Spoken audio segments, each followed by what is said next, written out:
everyone.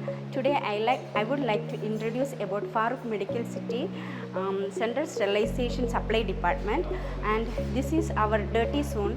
We will collect all the dirty items from all over the hospital, and we will segregate here, and we can say this is the most important part of the hospital, and we will do everything according to the standard way.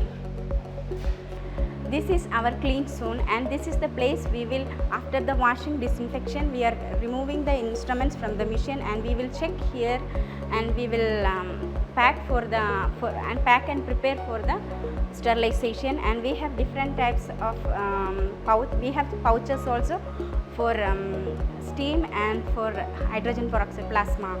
This is our sterile zone. Here we are keeping all the sterile items. After sterilization, we will remove all the items from the sterilizer, and we will place according to each department wise. Then in FMC we are following FIFO system, that means first in first out.